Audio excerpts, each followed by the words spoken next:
ایک طرف یہ کیفیت، دوسری طرف وہ لوگ کہ جنہوں نے اقدار خداوندی کے مطابق زندگی بسر کی. ان المتقین فی مقام امین، پہلی چیز تو یہی. اب جنت کی تشبیہات آ رہی ہیں.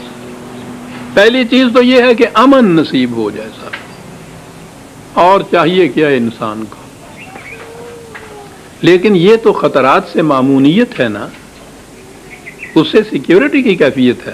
پازیٹو تو کوئی چیز ابھی نہیں آئی سامنے. فی جنات و عیون، باغات. یہ یاد رکھیے گا کہ اولی مخاطب قوم قرآن کی عرب تھی. اس ماحول کو، ان کی معاشرت کو، ان کی جغرافیائی زندگی کو سامنے رکھیے. عربوں کے نزدیک صاف شفاف ٹھنڈے پانی کا چشمہ وہ دولت کونین تھی ان کے لیے. ان کی آبادیاں ان چشموں کے گرد ہوتی تھی صاحب، بہت بڑی چیز تھی. سبزہ، درخت، پھل، ٹھنڈا صاف شفاف پانی.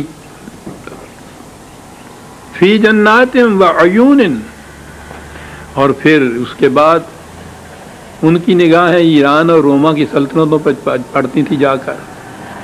وہاں کی تہذیب، وہاں کا تمدن، وہاں کی معاشی زندگی، رہن سہن. اب یہ چیز کہ یہاں بہرحال باغ و چشمے ہوں گے تو ہوگا کیا؟ وہی کمبل اور گدڑیاں پہننے کو کہا نہیں. یلبسون من سندس و استبرق متقابلین، ریشمی لباس، باریک ریشم بھی، دویز ریشم بھی، جسے آپ کے ہاں مردوں کے لیے حرام قرار دیتے ہیں، قرآن بیان کر رہا ہے. اب یہاں یہ چیز جو آئی، یہ تو ہوا کہ اچھا کہ بھائی ٹھیک ہے، ایسے طبقے ہوں گے، ہمارے ہاں بھی تو ہیں کہ جن کے ہاں یہ ریشمی لباس بھی ہوتے ہیں، دبیز بھی ہوتے ہیں، باریک بھی ہوتے ہیں، صوفے بھی ہوتے ہیں، باغات بھی ہوتے ہیں، یہ سب کچھ بھی ہوتے ہیں. تو وہ تو ایک طبقہ ہے نا، اور باقی ساری دنیا جتنی بھی ہے وہ تو ترستی رہتی ہے ان کی طرف دیکھ کے.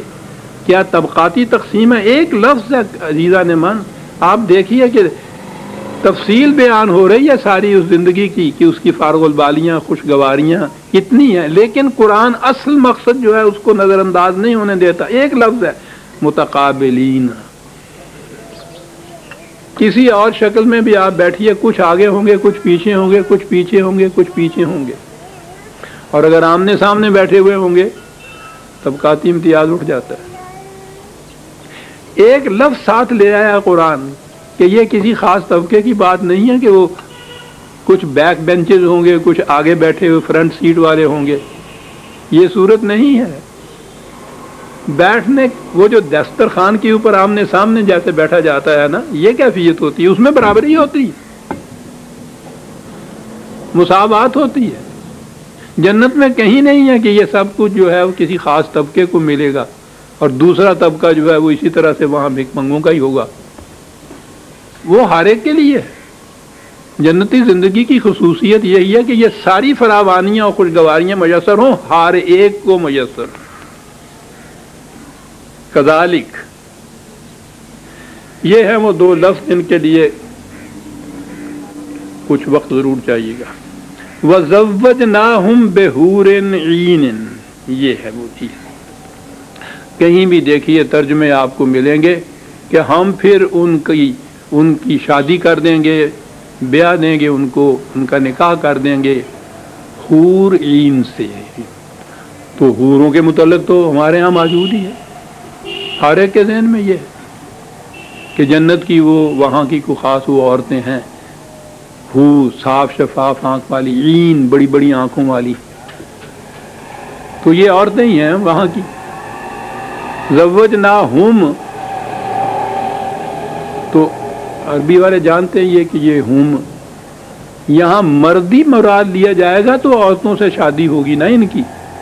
تو گویا پہلی چیز تو یہ ان کے ذہن میں آئی کہ جنت میں ہوں گے تو مردی ہوں گے صرف، کیونکہ انہیں بیانا ہے نا، مردوں کو بیاہا جائے گا نا حور عین سے. اب یہ کوئی لے لیجئے حور عین جو ہیں کچھ تو یہ ہے کہ یہاں کی جو ان کی عورتیں ہوں گی جنت میں جو جائیں گی وہ وہاں ایسی بنا دی جائیں گی، حور، بڑی بڑی آنکھوں والی، سفید و سیاہی والی، خوبصورت آنکھوں والی، یعنی بڑی خوبصورت عورتیں. وہ تو ان کا تو نقشہ ہی کچھ ایسا کھینچا گیا ہے جیسے کہ ہاتھ آئے تو انہیں ہاتھ لگائے نہ بنے. لیکن میں کہہ یہ رہا ہوں کہ تصور تو یہ ہے نا کہ ہم زوجنا، ہم بیاہ دیں گے ہم ان مردوں کو ان کے ساتھ. تو گویا جنت میں ہوں گے تو مرد ہی، جیسے وہ آدم، پہلے بابا آدم جو تھے وہی تھا مقصود بالذات، ان کے دل بہلانے کے لیے پسلی چیر کے عورت نکالی گئی. جنت میں بھی ہوں گے تو مرد ہی. اب مردوں کو کہیں بیانا بھی تو ہے نا وہاں، وہ ان حوروں سے بیاہ دیے جائیں گے مقصود بالذات، پھر وہاں بھی مرد ہی رہیں گے.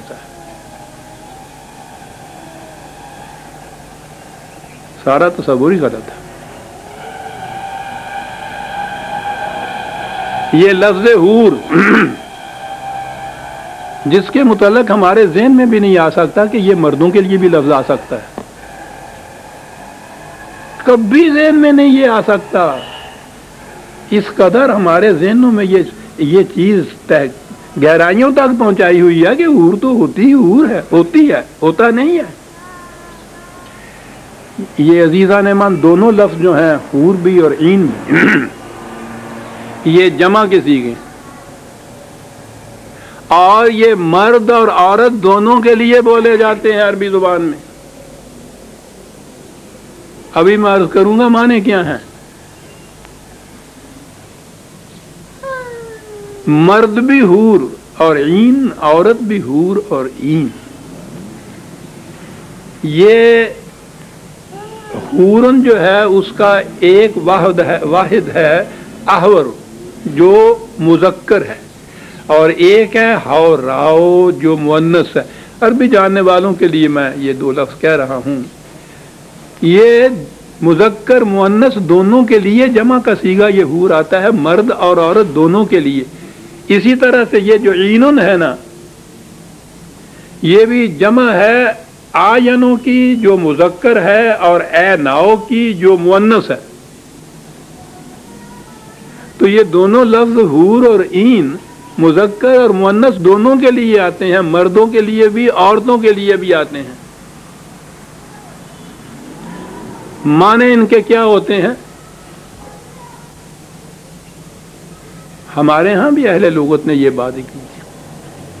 پاکیزہ نگہی آپ نے تو سنا ہوگا، نگاہ کا پاک ہونا سنا ہوگا نا آپ نے. بڑی تفصیل کے ساتھ ہمارے ہاں جو لغت تاج العروس ہے، بہت اتنا لغت ہے. لین نے اپنے ہاں تاج العروس کا عربی انگریزی میں بھی وہ لغت لکھا ہے، اس پہ مبنی کر کے وہ اس کے لیے جو لفظ لکھتا ہے میں سمجھتا ہوں وہ زیادہ آسانی سے سمجھ میں آتا ہے. پیور اینڈ کلین انٹلیکٹ،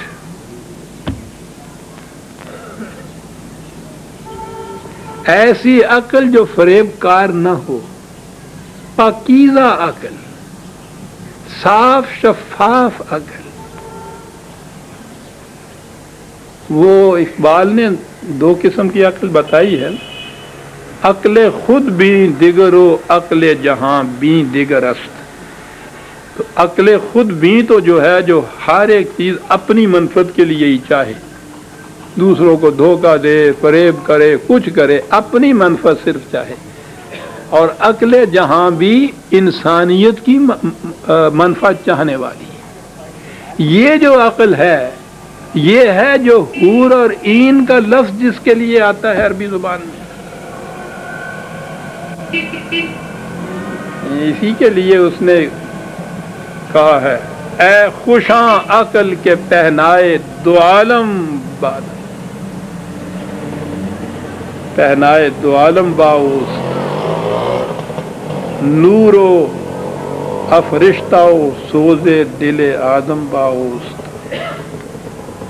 عقل تو ایک صلاحیت کا نام ہے نا، اس کا استعمال ہے نا جو اس کو فریب کار بھی بنا دیتا ہے